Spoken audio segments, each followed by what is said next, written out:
Last question. Obviously, in 2016, Bernie, got clobbered among African Americans, specifically here in South Carolina, whether it was they didn't know who he was or loyalty, familiarity with the Clintons.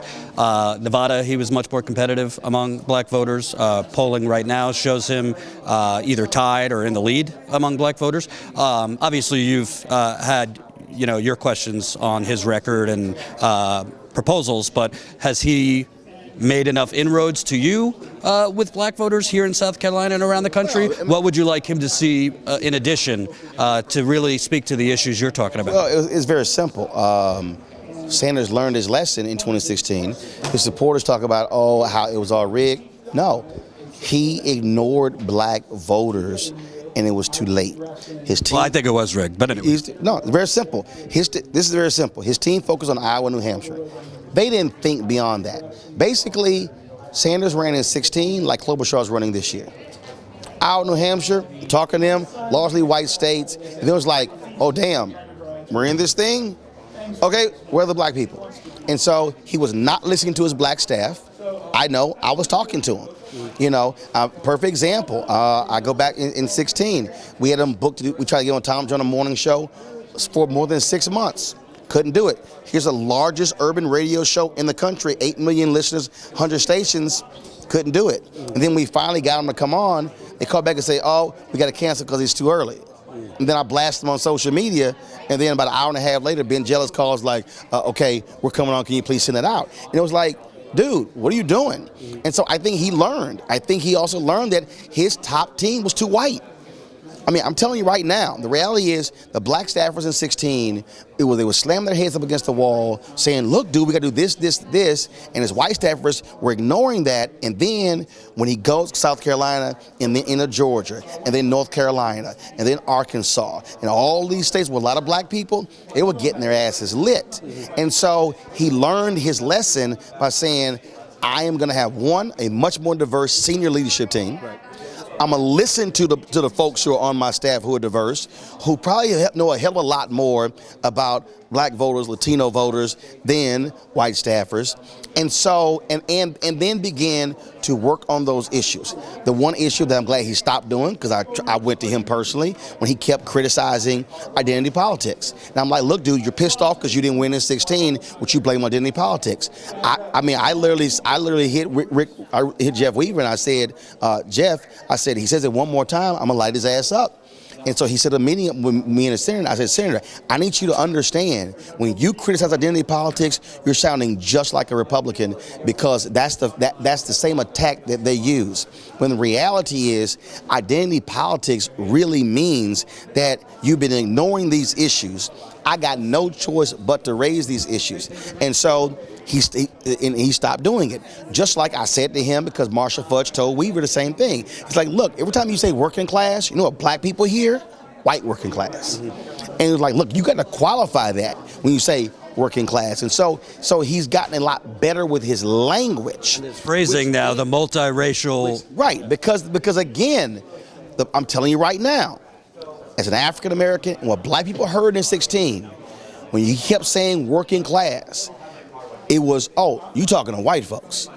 You ain't even including us. And so the reason he is doing better is because his language has changed, is much more inclusive, and his staff is far more diverse, and all of those things happen because you have that level of diverse staff. And so I think that's why he's doing better, why he's sort of making inroads. I mean, the real issue moving forward for Sanders, as you begin to extrapolate the numbers, the question is, are you going to see this massive turnout of young voters? And you got to see the data, because and that's one. But the second deal is, which he's talked about, you've got to see, okay, are you actually turning out disaffected white voters?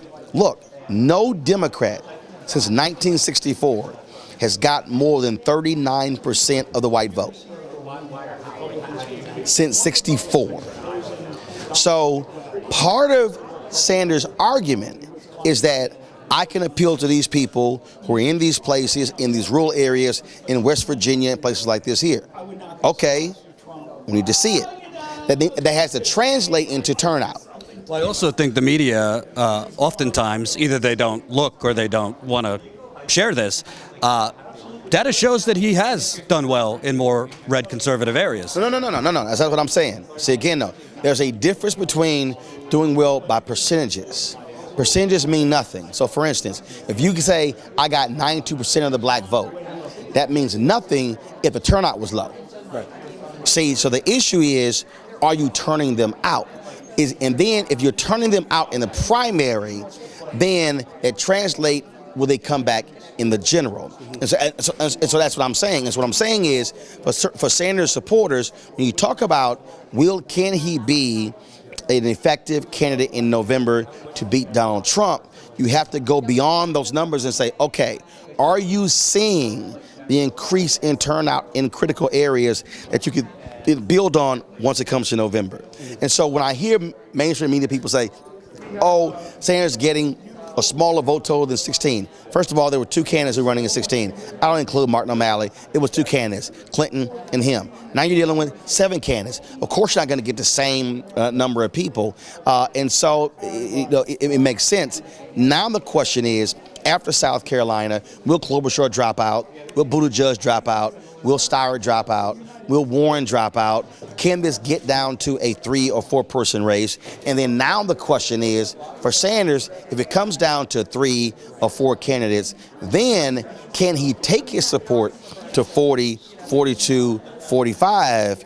Or is there actually a ceiling of 30, 32? So all those things, I think, are important, and he is going to have to continue to speak to those issues moving forward, and that is going to be vital. Last question. Do you, maybe not call it identity politics, but do you ever see that there might be a weaponization of identity? For example, Elizabeth Warren, I mean, she completely flip-flopped on the Super PAC issue. It was the core of her campaign. Right. And her rationalization for that was using her gender. Well, all the men have it. All the other candidates have it. No, so it seems to me that a lot of times these candidates are, whether it's their gender, their race, putting that first when they're challenged on policy. Here's the deal. White men do the exact same thing, but again, they're not challenged on being white men. So the reality is, people are going to use anything to their advantage. I don't care who you are. I mean, look, I can sit here and say that I've watched this race and I've seen how women have been challenged to come up with far more details. Men can stand there and just throw some bullshit out and then not have to qualify it at all. And so what does that mean? Are we giving men a much more a fair shake than we are women? I think so. And so it's so that exists. The issue is not even really on, well, it's like, the guys are doing it. The reality is it your core position or not? Right. It doesn't matter. Because if there were 5 other women and they did super PACs, then what would the answer be? Right. So the bottom line is, just go ahead and say, look, all right, I'm not raising as much money, I need outside help. That's the bottom line. Okay? To me, that's what I would have said. What the hell? Bottom line is, I want to stay in this race. I think I can win. I need outside money. That's why super PACs are in, so I'm cool with it. Okay, that's just being honest. So I think that's really the case there. I just think that, again, as we're moving forward, as you begin to see how this whole thing shakes out, you are going to have to deal with the reality, and Sanders is going to have to deal with it. He's going to have to deal with and be far more effective in his answers in terms of past comments, in terms of being a socialist. Because here's the reality: we can Democratic. Doesn't matter, and that's the point. Because the reality is, you can use the qualified Democratic Socialist, but if you're going to go in general campaign, it's not going to be called Democratic Socialist. And it's understanding that you're going to have to deal with how people perceive that, what has already been ingrained in their minds on what that is, and then, is that really what I want?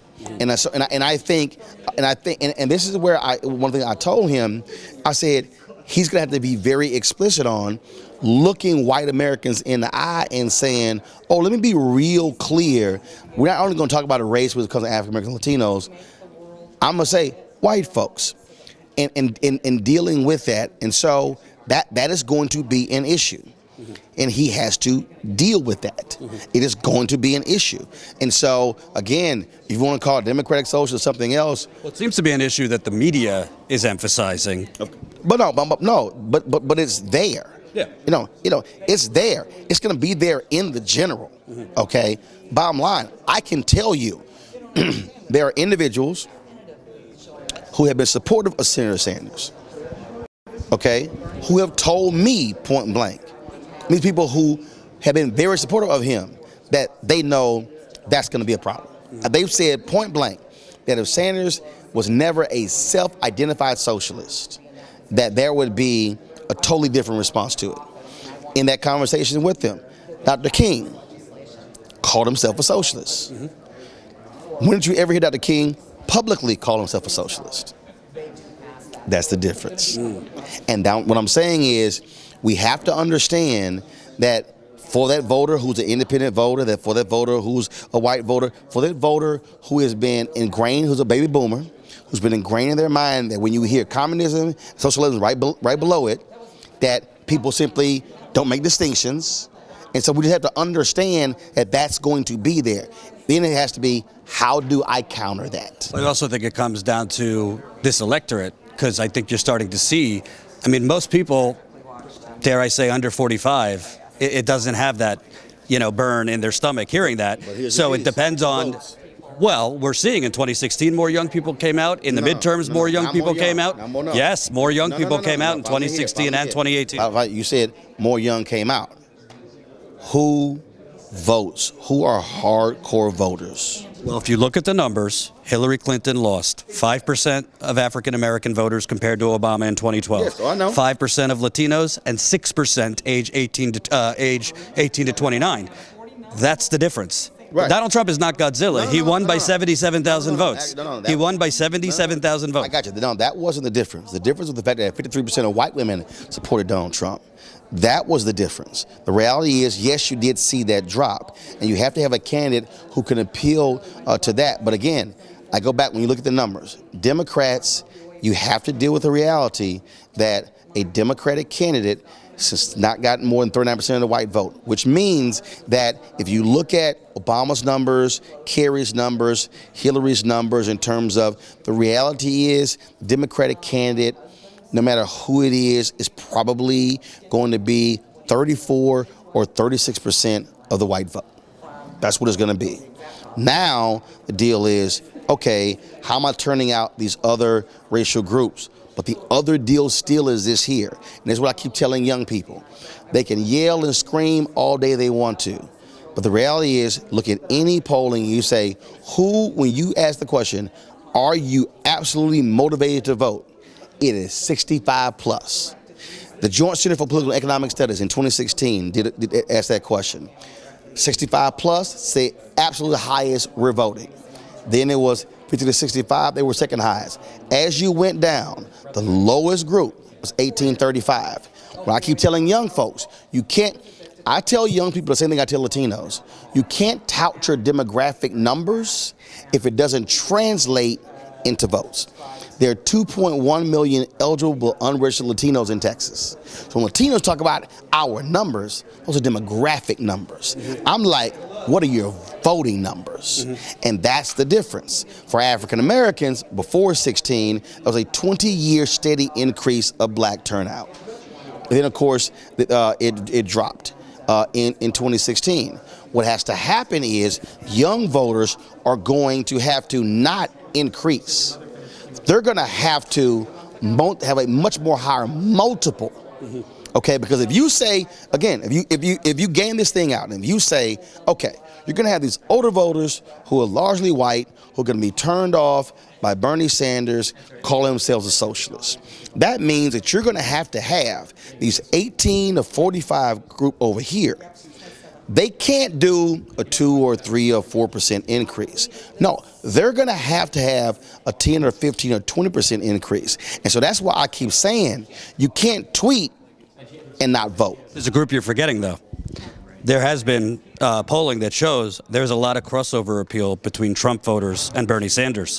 Bernie Sanders' base makes $50,000 or less and has high school degrees.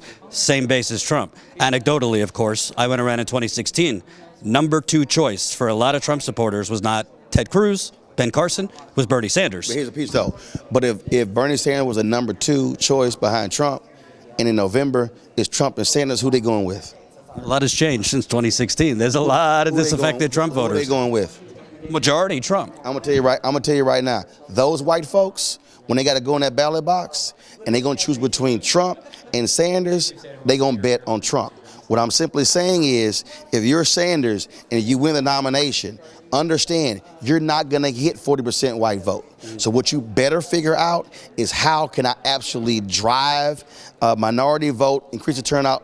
But the only way you got to have a hard mobilization of 1845. Yeah. You have, so what, millennials, Gen X, or millennials, Gen Z, whatever, they now outnumber baby boomers.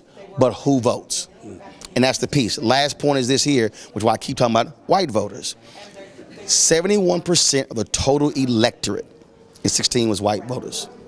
This would be the election, probably the first in history with less than 70%. That's that is the deal there.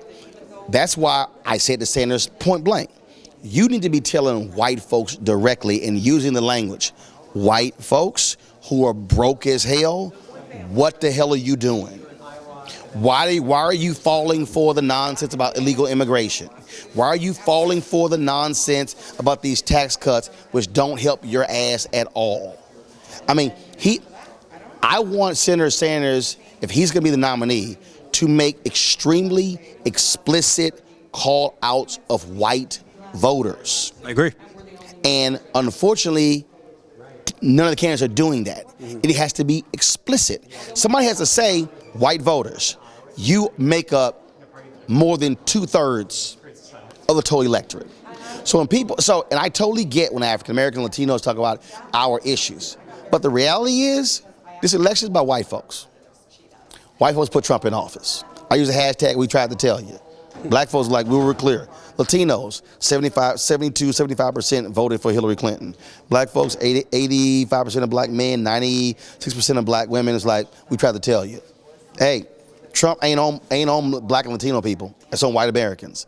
And so, and the other piece is, young white voters are going to have to understand that they are being targeted with voter suppression. Oh, yeah. They are moving election places off of college campuses. They are targeting them as well. And so voter suppression ain't a black thing, not a Latino thing. It's also impacting young white voters. And so that is going to be the challenge. And let's stop saying Trump's base. Trump's base is the Republican Party. All this crap, well, it's a smaller group. No. He is going to get 47%. That's gonna happen. The question is, can the Democratic candidate be able to turn out base and stop trying to run out and somehow convince white suburban conservative women to come over? It ain't happening. Okay? That I agree with. Yeah. It ain't happening. Let them damn soccer moms stay over there, but you better be able to drive your own people. Where can people find you? Rolamd Unfiltered. I mean, look, RolandMartinUnfiltered.com, of course, our YouTube channel, Facebook, Periscope, and then Roland S. Martin on all social media. Thank you, sir. Appreciate it. Thanks a lot. Great conversation. Hope you enjoyed that last video. Hop on over to StatusCout.com, where you can sign up for our email list and become a member for as low as $5 to $10 a month. Membership is how we grow. That's StatusCout.com/join. And remember, join our email list so we can grow the revolution with you.